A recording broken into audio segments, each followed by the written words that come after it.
to the German language distance learning program for beginners. This is a joint program conducted by the Indira Gandhi National Open University in collaboration with Max Müller Bhavan, the German Cultural Center in India. Herzlich willkommen zum Fernkurs Deutsch als Fremdsprache für Anfänger. Ein gemeinsames Programm zwischen der Indira Gandhi National Open University und dem Goethe-Institut Max Müller Bhavan, dem Deutschen Kulturzentrum in Indien.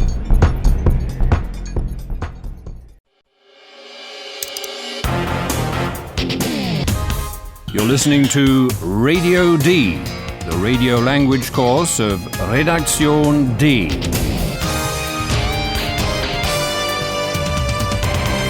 A joint project of the Goethe Institute and Deutsche Welle Radio. The author is Herat Mese.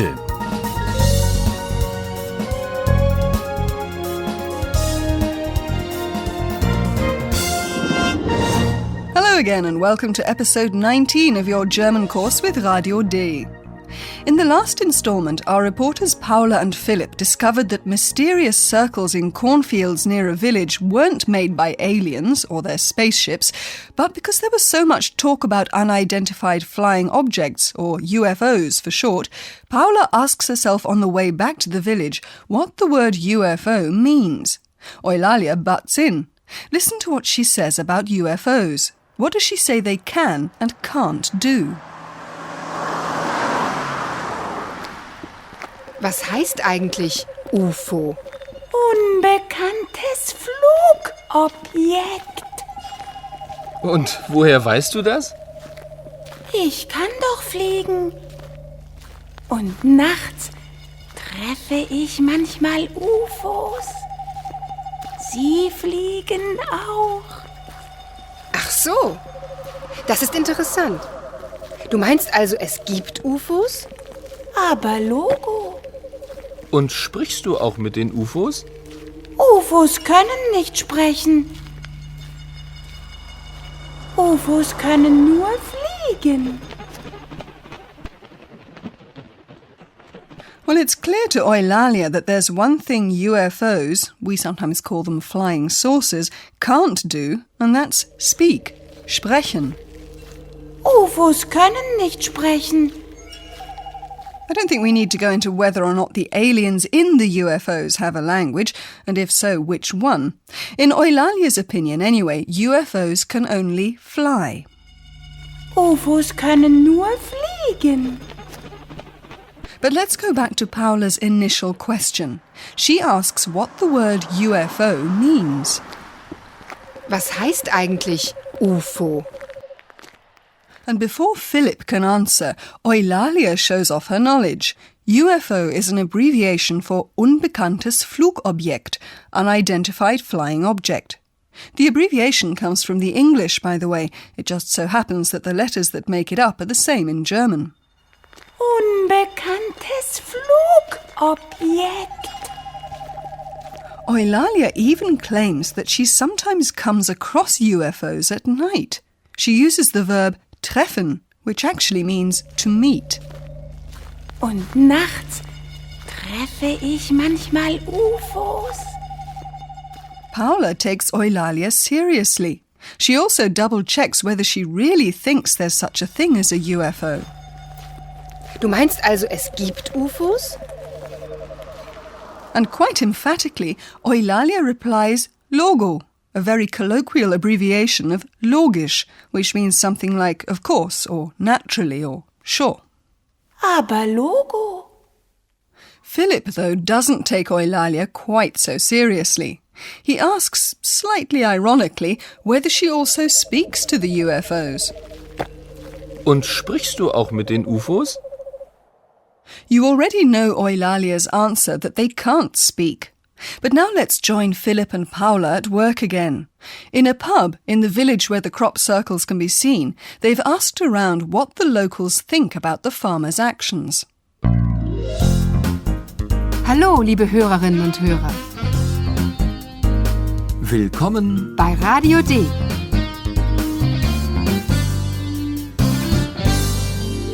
Radio D. Das Interview. What do the two farmers interviewed think about it?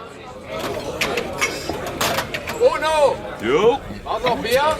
Jo. Ja. Guten Tag. Wir sind von Radio D aus Berlin. Wir haben ein paar Fragen. Hör zu. Also, die mysteriösen Kreise sind nicht von UFOs. Nö. Da war ein Mensch. Ein Bauer. 2 Menschen, Hannes. Das waren 2. Und wie finden Sie das? Der Bauer war sehr clever. Die Bauern, Hannes. Das waren 2. Das war eine gute Idee. Eine geniale Idee. Eine super Idee. Was? Du findest die Idee gut? Jo. Nö. Die Idee war nicht gut. Wirklich nicht. Warum finden Sie die Idee nicht gut? War das eine Lüge? Betrug? Lüge, Betrug, das ist doch egal. Aber die Leute, die Touristen, was wollen die Leute alle hier? Kreise sehen. So was. Kreise. Ich will meine Ruhe haben. Ruhe, jawohl. Noch ein Bier, der Herr? Nein. Vielen Dank. Bruno, wo bleibt unser Bier? Jo.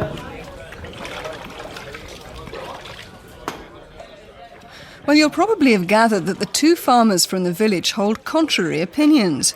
One of them thinks that the circle-cutting farmer was very clever. Der Bauer war sehr clever. But the other one feels disturbed by all the people, the tourists. Aber die Leute, die Touristen, was wollen die Leute alle hier? First he scoffs about people wanting to see circles. Kreise sehen. So was. Kreise.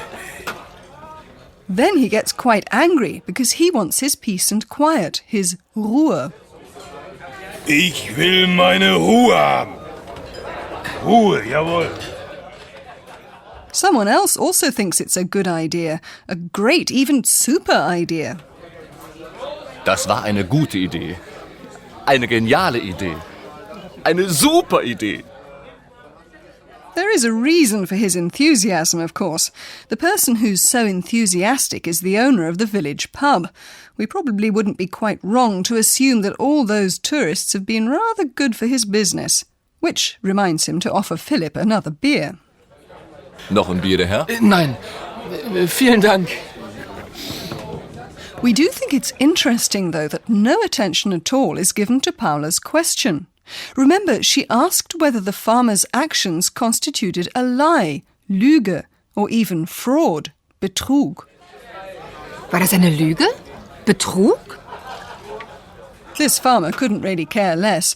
Not surprising after all that beer. Lüge, Betrug, das ist doch egal. But here's someone who does care a lot about the German language, and that's our professor. Und nun kommt wieder unser Professor. Radio D. Gespräch über Sprache. Hello.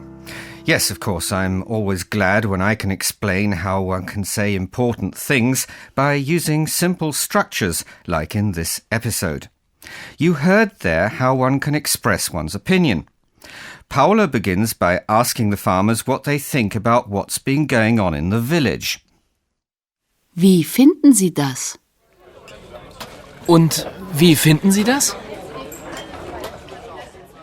The answers contain the verb to be, sein, and a noun or an adjective, but our listeners already know that. That's right, but there's a small difference. In this example, the opinions are expressed in the past tense, since this is about something that's already happened. I'd like to focus on this aspect of time. Concentrate, please, on the word war. Das war eine gute Idee. Der Bauer war sehr clever. We're dealing here with what's called the imperfect tense, which is used to refer to actions that occurred at a fixed point in time. War is the imperfect tense of the verb sein in the first and third singular forms. And in the first and third plural forms, the verb form is waren. Das waren zwei. Listen to the singular form, war, and the plural form, waren, once more. Try to catch the en or n ending in the plural. Nö. War ein Mensch. Ein Bauer. 2 Menschen, Hannes. Das waren 2. But we're not just talking here about expressing opinions. Right, it's also about abilities. For example, the ability Eulalia and UFOs share, flying. In German, abilities are expressed by the modal verb können, to be able. Können. Können. And they're followed by a second verb in the infinitive. UFOs können nur fliegen. And if one's not able to do something, the negation word nicht, not, is added after the modal verb. UFOs können nicht sprechen. Well, we should also point out to our listeners that the modal verb können also changes the vowel in the singular. In the singular, the vowel is an A, pronounced here a. Kann. Ich kann. Ich kann doch fliegen. So in German verb conjugation, the vowel sometimes changes. Yeah, I think that was enough for today, though, Professor. A bit heavy. Shall we leave it there? If you insist. Oh, go on. Thanks for joining us, though. My pleasure. And to help it sink in, our listeners can hear those 2 scenes again.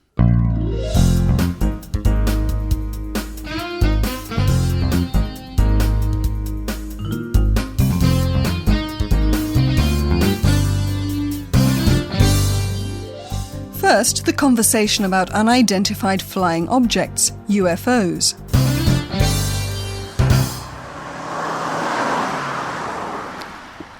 Was heißt eigentlich UFO?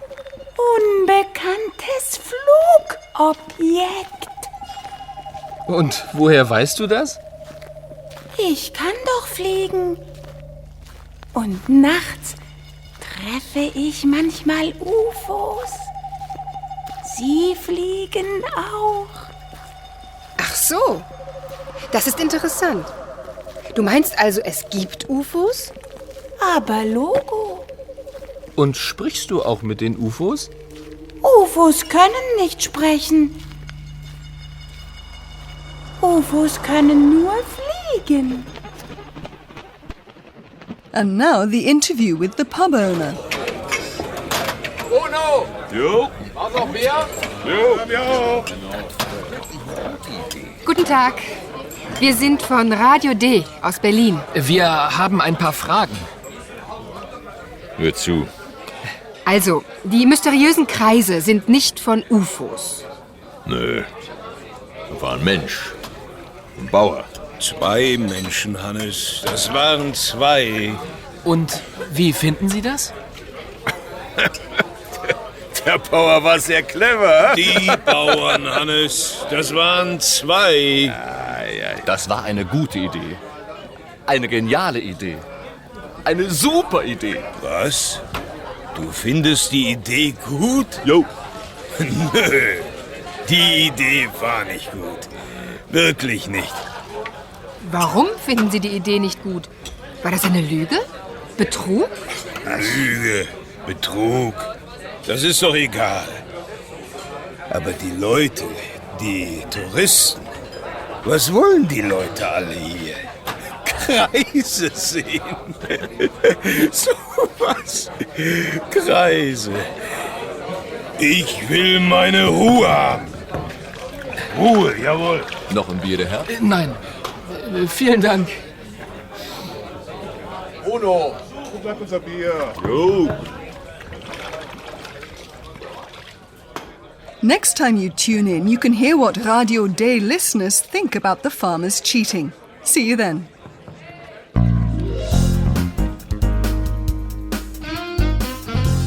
Bis zum nächsten Mal, liebe Hörerinnen und Hörer.